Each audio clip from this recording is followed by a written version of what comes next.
Welcome to Base Broadcasting Channel. Hai.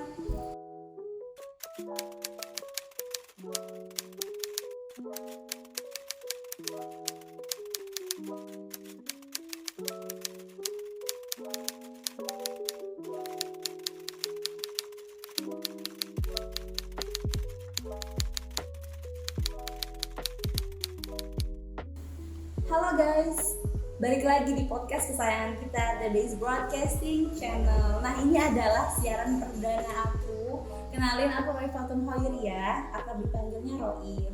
Nah, gimana nih kabar sahabat broadcast dimanapun kalian berada? Aku berharap semoga dimanapun kalian berada, kapanpun kalian nonton video ini, semoga selalu dalam keadaan bahagia, always be happy, selalu diberikan keberkahan dan selalu dilindungi oleh Tuhan ya. Nah, di sini aku nggak sendirian, kita kedatangan narasumber yang luar biasa yang mau hadir di podcast ini. Dia adalah seorang mahasiswi juga di salah satu universitas Islam negeri di Indonesia. Rena sebelah aku. Nah, hai, saya dulu dong Rena. Hai guys, aku Rena. Nah, mungkin sebelum kita masuk ke topik pembahasan kita ya, kita bisa kenalan dulu nih sama narasumber kita. Hai guys, aku Rena Hidayanti, lahir di Sepaku 28 Juli 2002. Jadi aku nih asli Kalimantan Timur juga nih kalau ya, tetapi saya sekolahnya di Malang. Mungkin barangkali ada yang mau follow Instagram @wd__. Sekalian promosi ya dari di awal. Iya. Nah, ini kan tadi Karena bilang dari Universitas Islam Negeri Malang ya. Ya, Maulana Malik Ibrahim. Maulana Malik Ibrahim Malang. Luar biasa ya, itu kan jauh ya dari ini kan Kalimantan Timur, ternyata kuliahnya di Malang, di Jawa Timur, sama-sama timur tapi beda pulaunya. Iya, benar banget. Nah kan supaya kita menggambarkan nih topik kita hari ini, mungkin Kak Arna bisa ngejelasin dulu nih, kira-kira sebelum masuk keterima jadi di Universitas Islam Negeri Malang, gimana sih perjalanan Kak Arna? Apakah langsung nih keterima di Universitas Islam Negeri Malang atau ada perjalanan yang harus Kak Arna lewatin dulu kayak gitu? Bisa di-share ke teman-teman sahabat broadcast. Mungkin kalau buat sebagian orang ada juga nih Kak yang kalau mau masuk universitas langsung keterima. Iya. Tetapi kayaknya itu kayak nggak berlaku gitu nih di saya. Waduh. Karena kan dulu saya juga SMA-nya di Jawa, di Jombang. Iya. Akhirnya saya pengen juga dong kuliah di Jawa. Nah, pas lulus SMA ini pendaftaran yang saya daftarin buat masuk universitas nggak cuma 1 atau 2 Kak, ada 14. Wih, banyak ya. Iya, jadi saya masuknya itu juga melalui jalur-jalur, ada PMDK, kemudian PMDP, ada juga SPAN PTKIN, SBMPTKIN, yang pasti nggak masuk Senam kayaknya Kak. Nggak tahu kenapa kan nggak bisa masuk Senam ya. Aduh, kenapa tuh? Penuh variasi ya ternyata Iya, daftarnya. benar banget. Dan akhirnya kenapa saya bisa masuk di UIN Malang sendiri? Kan udah banyak nih nggak keterima ternyata karena saya daftar kan 14 itu, kalau nggak salah dari 14 itu yang keterima 4 Kak, jadi yang ketolak 10 teman-teman. Oh, banyak ternyata sahabat. Lumayan juga uangnya Kak. Waduh. 10 ya, 14 pendaftaran. Akhirnya kenapa saya bisa memilih UIN Malang kan sudah tutup nih pendaftaran mandiri dari tempat-tempat lain. Nah, pada hari itu saya disuruh lah sama kakak saya, kamu kalau memang mau daftar kenapa nggak daftar UIN Malang? Padahal kan saya berpikir ya kayaknya nggak mungkin saya keterima di UIN Malang, secara kan UIN Malang juga grade-nya bagus banget nih menurut teman-teman saya. Benar. Dan saya juga nggak pernah berpikir bahwa maksud saya bakal masuk di kampus yang berbasis Islam lagi, melanjutkan pendidikan seperti saya di SMA. Akhirnya karena berangkat dari kata-kata kakak saya itu kan untuk daftar ke UIN Malang, itu hari terakhir Kak sebenarnya daftar UIN Malang. Akhirnya saya keluar kota Kak, karena di kota saya sendiri nggak ada nih bank yang bisa buat bayar pendaftarannya UIN Malang Kak. Di mana kotanya Kak? Penajam Pasir Utara. Penajam Pasir Utara, ibu kota ternyata. Tapi calon. bukan di bagian ibu kotanya Kak, di pinggiran lah Oh, di ya. pinggiran, iya. Akhirnya saya daftarlah ke UIN Malang tersebut. Setelah daftar melalui tes dan sebagainya, pada hari itu adalah hari pengumuman. Ternyata pas pengumuman itu ada beberapa universitas yang juga pengumuman hari itu Kak. Jadinya saya nggak terlalu excited ya Kak bakal keterima di UIN Malang, karena kan emang dari dulu saya nggak pengen nih keterima di UIN Malang. Saya kan pengennya masuk ke Universitas Negeri Malang. Negeri Malang ya. Iya. Nah, pada Sama-sama masih di Malang. masih di Malang karena pengen banget gitu kuliah di Malang kan, secara Malang dingin. Iya benar. Terus habis itu pada hari itu yang pengumuman itu UIN Malang dan juga Universitas Negeri Malang dan satu lagi universitas di beda kota lah kalau nggak salah gitu Kak. Nah pengumumannya itu Kak, kalau Universitas Negeri Malang sendiri setelah UIN Malang pada hari itu, dan UIN Malang kan sudah pengumuman duluan. Akhirnya karena saya bingung nih Kak, mau masuk kampus yang saya impikan dari dulu atau saya masuk ke kampus Islam yang bisa menambah tentang pengetahuan agama saya, Wawasan agama ya. Akhirnya saya konsultasi lah ke orang tua saya, "Ma, Pak, ini harus gimana nih? Aku harus masuk yang mana?" Karena kan aku pengen banget dong masuk di UIN Malang, tapi juga pengen masuk di Universitas Negeri Malang. Akhirnya dari orang tua diberikanlah kebebasan untuk memilih.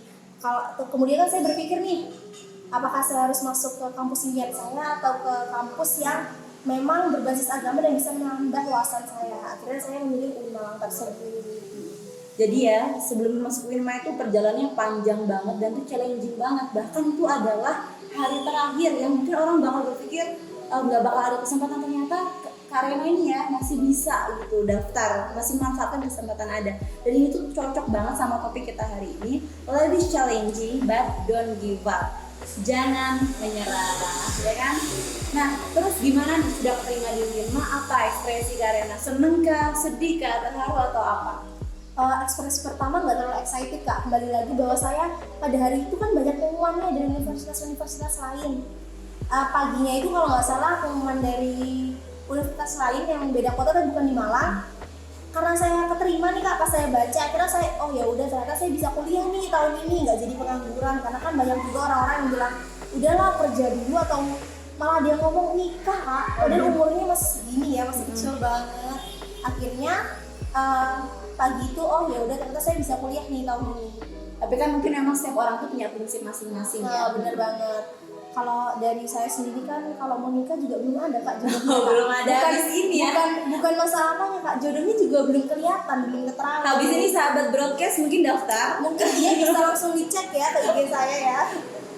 Kemudian kan akhirnya pada pagi itu ya udah keterima. Kemudian pengumuman UIN Malang ini sorenya Kak. Sorenya pengumuman, kemudian terimalah saya di UIN Malang. Kemudian nggak percaya nih, ya masuk saya bisa masuk UIN Malang. Kaget. Iya, secara bayangin kelas 10 yang sebelumnya ketolak entah. Akhirnya saya bilang ke orang tua saya, "Maka saya terima di UIN Malang, apakah saya harus masuk ke UIN Malang ini atau menunggu pengumuman yang Universitas di Malang itu?" Ternyata kata mama saya tadi, saya bilang terserah kamu ingin di mana kan. Akhirnya saya memutuskan untuk masuk ke UIN Malang tersebut. Tapi tetap bahagia ya. Bahagia banget Kak. Ini masih kelihatan nggak? Iya, Koreanya tuh sampai sekarang masih kerasa mabanya. Iya, maba banget Kak, maba online. Iya. Nah, ngomong-ngomong tentang online nih, gimana sih perasaan Kak Rena pas pertama kali ini diumumin kalau karena corona jadi kampus Indonesia harus melaksanakan pembelajaran secara daring. Nah, itu bagaimana perasaan Kak Rena? Excitednya sebagai mahasiswa bagaimana? Itu dijelasin nih buat sahabat broadcast. Jadi pertama kali tahu nih kalau misalnya bakal jadi maba online dan maba COVID kan, karena COVID-19 nggak pergi-pergi Kak ya. Alhamdulillah sekarang sudah mau pergi ya. Iya, sepertinya mau pergi jadi bisa balik nih ya kampus. Kan saya tanya nih ke beberapa cutting dan juga dosen yang udah saya kenal. Pak, Kak, apakah kita ini tahun ini untuk maba-maba baru ini akan offline atau online? Kemudian dari pihak dosen sendiri bilang kayaknya juga bisa offline deh, karena kampus kita juga nggak terlalu banyak nih kasus COVID-nya gitu. Akhirnya saya seneng dong Kak, alhamdulillah jadinya aku bisa jadi maba sesungguhnya nih, bisa kenal kampus dan sebagainya. Ternyata masuknya itu diundur lagi Kak, kalau nggak salah diundur 3 hari atau 4 hari. Nah di situ adalah pengumuman bahwa ternyata maba 2020 ini online ya. Ya jadi kan bingung banget ya Kak ya, udah online terus kan nggak ngerti ya temannya siapa. Akhirnya setelah pengumuman itu saya mulailah bersosialisasi dengan teman-teman baru dan juga mulai berkenalan, sharing-sharing gini-gini. Akhirnya kita udah mulai nih masuk perkuliahan. Itu sih Kak kalau untuk pertama kali tahu kita jadi maba online. Iya, kayak agak-agak sedikit sedih tapi harus tetap semangat ya. Itu dong, harus dong. Sekalian kita kan namanya masalah atau keadaan itu nggak menjadikan hambatan, tapi suatu tantangan buat kita bagaimana kita bisa kadarnya. Bener banget, bener itu harus sih. Terus tuh gimana sih kegiatan online perkuliahan kira-kira menurut kalian kan ya yang pernah didengar dari kakak-kakak kita yang sebelumnya, apakah berbeda atau sama aja nih semenjak online? Ini sekarang kalau kata-kata kakak tingkat kan kalau misalnya kegiatan-kegiatan atau kayak mata kuliah yang kita jalani offline dan online ini sangat berbeda. Kalau online ini kan kayak tugasnya bener-bener banyak banget nih, kalau Lebih push ke iya, tugas ya. daripada pemahaman. Jadi intinya ya perasaannya Kak Rena nih ketika menjadi keterima nih jadi mahasiswa baru di Universitas Negeri Malang itu pastinya bahagia ya Banget lah. dan euforianya ini sampai sekarang masih kerasa banget mabanya. Kayaknya masih Masih banget. ternyata saya bisa jadi maba di tahun lalu. Iya benar. Nah terus itu kita udah kayak tahu nih terima udah seneng banget kan, terus tiba-tiba ternyata ada pengumuman kalau misalnya gara-gara corona seluruh mahasiswa di Indonesia belajar melalui pembelajaran secara daring. Gimana nih perasaan Kak Rena pada saat itu? Gini Kak ya, sebenarnya dari kampus sendiri belum bilang nih kalau kita bakal jadi mahasiswa online 2020 kan. Jadi pas saya tanya ke beberapa dosen dan juga kakak tingkat, mereka mengatakan bahwa belum tahu nih Kak, nanti bisa aja offline karena kan kasus COVID di kampus itu juga nggak besar, jadi kemungkinannya besar untuk kita bisa offline. Nah ternyata masuk kuliah itu diundur lagi masuknya. Kalau nggak salah kalau nggak 2 hari 3 hari gitu Kak. Nah pas pengumuman lah pada hari itu bahwa ternyata kami dari maba 2020 itu menjalani perkuliahan secara online. Dan pas di situ ya kayak sedih banget nih, masa gue nggak ngerti sih kampus gue gimana kan. Jadi sedih banget. Terus habis itu tapi saya kayak nggak apa-apa deh, walaupun saya sekolah dimanapun, maksudnya kayak tempatnya dimanapun juga kalau saya bener-bener saya yakin pasti saya bisa kok. Bener banget ya, di luar dugaan banget kan. Tapi ingat topik kita, life is challenging, but don't give up. Bener banget. Apapun itu keadaannya, jangan itu jadikan suatu hambatan, tapi adalah tantangan yang harus kita hadapi dan kita perjuangkan. Iya bener banget. Nah terus kan udah nih taunya ternyata online, jadi mau nggak mau semua kegiatan itu online. Nah kira-kira dari yang Kak Rena tahu, dari mungkin kating-kating yang sebelumnya, kira-kira kegiatannya nih di Uminma selama offline dengan online ada bedanya nggak sih? Ya, jadi pertama kali masuk kuliah secara online nih kita kaget banget Kak, karena Shock ya, masih shock banget karena kan saya kuliah dari jam 6.30 sampai jam 6 sore Kak. Matahari terbit sampai terbenam Iya, lagi sahabat broadcast. Dan itu tuh waktu kita jeda itu cuma buat sholat. Karena kan kuliah dari jam 6.30 sampai jam 2, kemudian dari jam 2 sampai dari jam 3 sampai jam 6 sore. Pertama tuh kayak shock banget, badan capek, semua lelah, sampai kayak pengen nangis nih, ya Allah, kok gini banget. Iya, sampai tanya ke teman-teman dari kampus lain, apakah kayak gini juga? Ternyata kayak mungkin itu karena kan kamu ada kayak pelajaran tambahan kelas bahasa Arab dan sebagainya yang bikin kita tambah lama belajarnya. Ya kalau kata cutting sih ya Kak ya, kalau misalnya pembelajaran secara online dan juga offline itu sangat berbeda. Soalnya kan kalau misalnya offline tuh nggak terlalu banyak tugasnya nih kata cutting, karena kan lebih kepada pemahaman kita sebagai mahasiswa. Ternyata berbeda banget saat kita online. Teman-teman dari saya juga banyak yang ngomong kayak, oh my god kita nggak ngerti nih pembelajaran secara online ini nggak paham. Iya, banyak tugas yang harus dikerjakan dan deadline-nya kan mepet-mepet. Berarti kalau online ini Kak lebih banyak pelatihan ya? Iya benar banget. Latihan daripada materi. Dan itu pasti harus semangat nih, harus kayak misalnya tugas harus dikerjain, mau nggak mau, bisa nggak bisa. Pokoknya kan sekarang itu ilmu dari mana aja ya. Online ini kan kita didukung oleh internet ya. Nah ngomong-ngomong tentang internet, nah daerah kakak ini didukung nggak sih sama internet aksesnya? Itu akses internetnya bagus nggak nih? Online ini menjadi tantangan nggak kira-kira internetnya di tempatnya Kak Rena? Ini kayaknya saya boleh kan ya Kak ngomong tentang daerah saya? Oh boleh. Jadi daerah saya sendiri kan masih kayak daerah yang desa kayak. Jadi untuk sinyal tuh susah banget Kak, bener-bener susah banget untuk kita dapet sinyal. Terutama kayak kita kan kalau misalnya mahasiswa nih, kalau kartunya simpati, sedangkan kuliahnya dari jam 6.30 sampai sore, otomatis itu kan rata-rata Zoom. Jadi itu pas saya pakai simpati aja kayak nggak mati 6 GB nih satu hari. Banyak ya? Iya, akhirnya kadang gantilah pakai M3. Sedangkan kalau di tempat saya nih Kak, kalau misalnya hujan sedikit aja sinyal M3 hilang. Kadang simpati pun yang katanya kuat itu hilang. Boleh disebut gak ya? Sponsor. Iya, hilang juga Kak. Jadi cara saya menanggulangi bahwa kan sering banget nih sinyal hilang ya, menanggulangi masalah-masalah tersebut, akhirnya saya memiliki 3 kartu Kak. Jadi kalau misalnya nanti kebetulan saya memiliki 2 HP dan 1 laptop kan. Jadi kalau misalnya nanti 1 kartu itu nggak ada sinyal, saya bakal pindah ke HP selanjutnya untuk kuliah di situ. Karena sering banget nih lagi asik-asik kuliah tiba-tiba sinyalnya hilang, langsung keluar. Seperti itu Kak. Jadi semuanya itu sekarang sahabat broadcast pakainya itu tuh internet ya. Iya, Jadi dari pagi karena belajar sampai malam itu tuh belajarnya menggunakan internet akses. Iya, Nah jadi kalau di UINMA itu kan ada umumnya. Terus itu tadi kata Kak Rena ada pelajaran bahasa Arab. Dan bahasa Arab tambahannya apa? Untuk ini kan untuk semester 1 dan semester 2 ini masih kelas bahasa Arab Kak, untuk yang kuliah biasa, yang kuliah siang. Kemudian kami juga ada kuliah malam Kak. Kuliah malam itu dari MAHA untuk penambahan keagamaan dan juga pengetahuan bahasa. Jadi ada kelas bahasa Arab tambahan juga di kelas malam itu, dan juga ada bahasa Inggris untuk menambah wawasan kita. Jadi balance banget ya sahabat broadcast. Mengembangkan kan yang paling dasar dari suatu alat manusia adalah agamanya. Jadi di situ pondasinya tuh ditanemin dulu, dikuatin dulu, yaitu agamanya dibanyakin, ya kan, dikuatin gitu agamanya. Terus tadi dengar katanya Kak Rena ada tambahan juga bahasa Inggris. Kan relate banget ya sama channel ini, broadcasting, TBI Broadcasting Channel. TBI Tadris bahasa Inggris. Kalau Kak Rena masih belum tahu ya. Makasih atas informasinya. Jadinya di sini kan bahasa Inggris. Saya tertarik nih. Dari pelajaran semua pelajaran bahasa kan kita dalam bahasa Inggris. Jadi gimana nih Kak Rena kan tadi sudah bilang daerahnya tuh jauh. Nah itu gimana sih Kak Rena caranya mencegah menanggulangi lah bahasanya Kak Rena tadi ya, untuk kalau misalnya ada hambatan internet aksesnya kurang baik atau apa? Ya jadi itu Kak, kalau misalnya saya mau kuliah nih, saya udah siapin 3 kartu. 3 kartu, jadi antisipasi kalau misalnya nanti ternyata kartu saya yang satu nggak bisa, jadi saya bisa beralih ke kartu satunya juga, dan menyiapkan telepon genggam.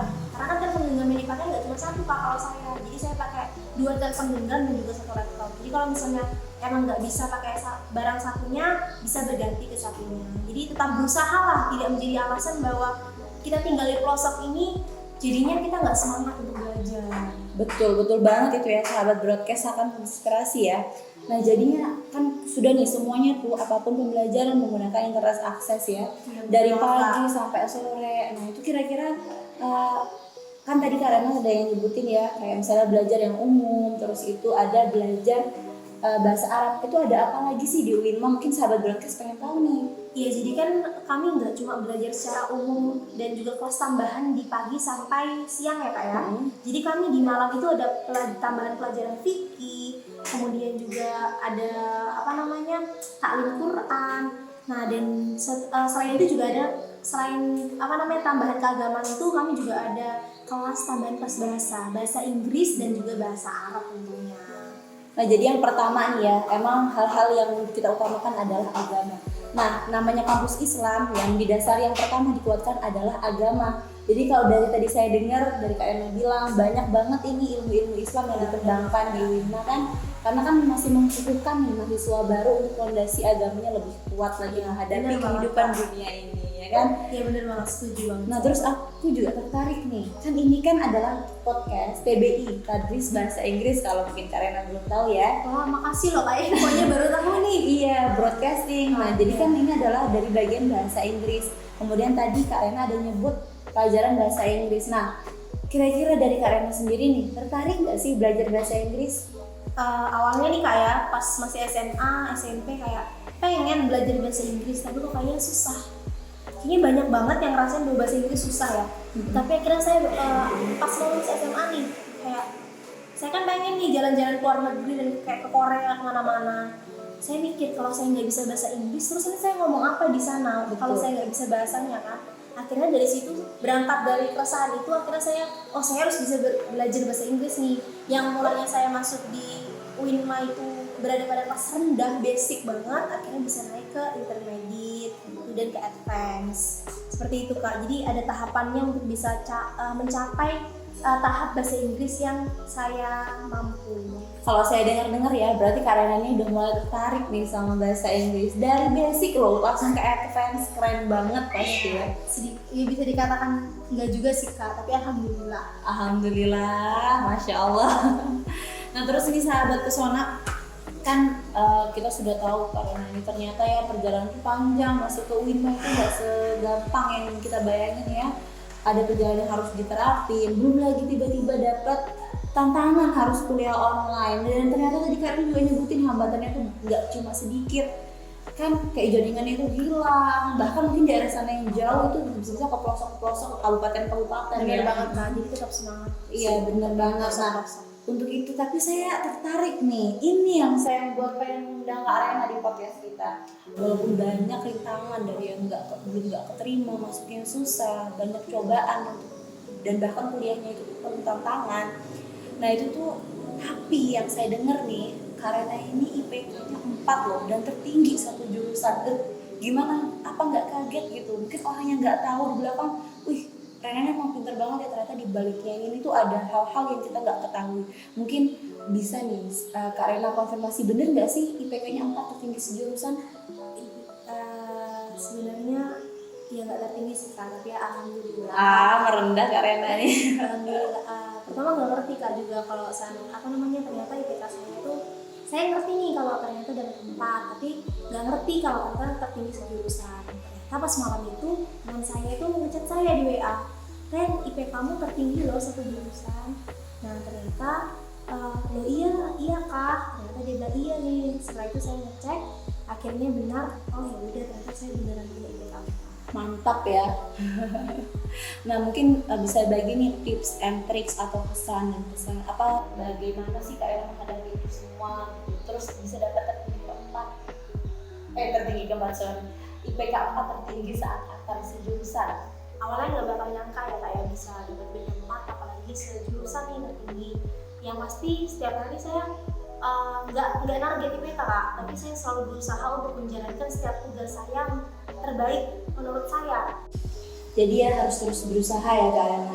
Apa kayak mana tipsnya lagi Kak Rena? Mungkin bisa lanjutkan. Ya jadi dalam belajar ini jangan pernah menyerah. Jadi setiap tugas yang diberikan itu harus berusaha untuk menampilkan yang terbaik Kak.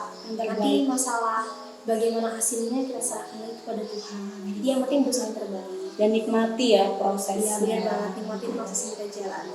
Bener-bener relate banget ya guys sama topik kita hari ini, yaitu life is challenging but don't give up. Jangan pernah pantang menyerah. Mungkin nih kesan terakhir buat Kak Rena, sudah berkunjung di podcast kita ini sudah kelas ini. Kita udah tahu nih tips and trik dari Kak Rena, perjalanannya gimana.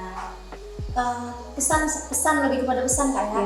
Jadi atas setiap masalah yang kita lewatin, perjalanan itu harus kita lalui dengan sabar dan ikhlas. Dan jangan lupa untuk melakukan yang terbaik dalam perjalanan itu. Jangan pernah menyerah pada keadaan. Mungkin seperti itu ya. Apalagi ini untuk maba-maba yang lagi UTBK Kak, kan musim-musim UTBK. Semangat, pasti bisa mendapatkan hasil yang terbaik. Amin.